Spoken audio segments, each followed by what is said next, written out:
An awareness program was held in Tripura University at MBB Bhavan Hall on Tuesday on the initiative of West Tripura District Election Officer regarding the upcoming Lok Sabha election. State Chief Electoral Officer Puneet Agarwal, Tripura University Vice Chancellor and Returning Officer Dr. Vishal Kumar were present. The state high authorities has been taking important measures and steps regarding the upcoming Lok Sabha election. Similarly, an awareness program was held in Tripura University at MBB Bhavan Hall on Tuesday on the initiative of West Tripura District Election Officer regarding the upcoming Lok Sabha election. State Chief Electoral Officer Puneet Agarwal, Tripura University Vice Chancellor and Returning Officer Dr. Vishal Kumar were present. After that, firstly, Chief Electoral Officer Puneet Agarwal addressed his speech. अब बार-बार कौन जाए? जैसे आपके vice chancellor साहब ने बताया कि छुट्टी दी गई है। कई लोग इसको सोचते हैं कि ये कोई एनी अदर फेस्टिवल की तरह जैसे छुट्टी होती है, तो एक छुट्टी आपको मिल गई है और आप आराम से अपने कन्वीनियंस से अपने लेजर में एक्टिविटी करें। तो ये उस छुट्टी से डिफरेंट है। आपको ये समझना पड़ेगा, ये जो छुट्टी आपको दी जाती है वो एक उद्देश्य से दी जाती है। आपका एज ए सिटीजन जो दायित्व है अपने इलाके में, अपनी सोसाइटी के प्रति किस प्रकार से आप अपने समाज को, अपने एरिया को, अपने राज्य को, अपने देश को आगे बढ़ते देखना चाहते हैं। उसमें अगर आपके अपने कोई विचार हैं तो उस विचार के हिसाब से आपके सामने जो अलग अलग कैंडिडेट हैं, उनकी जो विचारधारा है, उनकी जो आइडियोलॉजी है, उनकी जो ओवरऑल अप्रोच है देश को उन्नति को ले जाने के लिए, आप उससे अगर सहमत होते हैं तो आप उनके साथ अपना विचार प्रकट करते हुए उनको अपना समर्थन देंगे।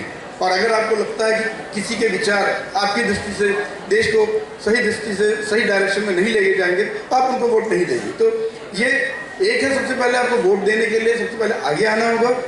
और उसके लिए जो हम लोग की प्रोसेस होती है कि जो 18 ईयर्स जैसे क्रॉस करें उनको एनरोल किया जाए।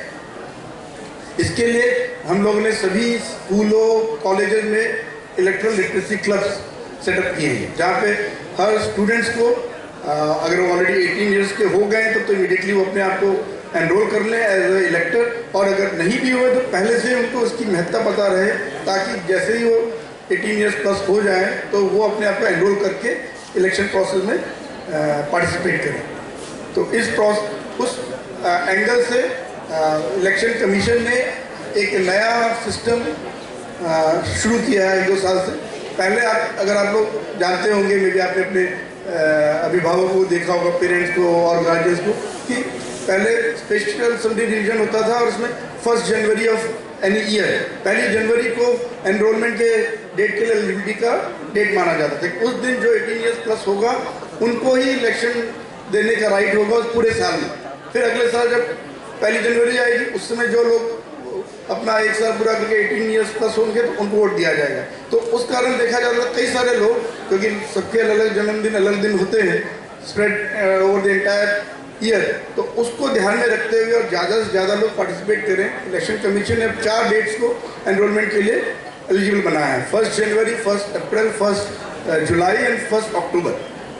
तो वो इन 4 डेट्स में जो भी 18 ईयर्स प्लस हो जाते हैं तो उस डेट से उन लोगों का नाम इलेक्टोरल रोल में एनरोल हो सकता है। और उसके लिए जब स्पेशल असेंबली डिवीजन होता है जो नॉर्मली नवंबर टू दिसंबर चलता है, जनवरी में उसकी फाइनल लिस्ट निकलती है, उस समय हम लोग एडवांस एनरोलमेंट के लिए भी एप्लीकेशन लेते हैं। बट जो लोग लाइक इस साल की अगर हम बात करें 1 जनवरी 2024 में जो 18 ईयर्स हो गए उनका तो 1 जनवरी की लिस्ट में नाम आ जाएगा। जिनका लेकिन 1 अप्रैल 2024 में हो रहा है, 1 जुलाई 2024 या 1 अक्टूबर 2024 में 18 ईयर्स के हो रहे हैं, तो उनकी से भी हम एडवांस में फॉर्म ले रहे हैं। और उसके बेसिस पे एडवांस जो भी उसका प्रोसेसिंग करनी है, उसको एग्जामिन कराना है, इंक्वायरी करनी है, वो सब हम पहले से करके रख लेते हैं, ताकि जैसे ही उस डेट पे इन बाकी 3 डेट्स में अगर जब डेट्स क्रॉस होती हैं तो उस एडवांस फॉर्म के बेसिस पर उनका नाम एनरोल हो जाता है। That means on this day, a huge number of students of Tripura University has gathered, which is significant.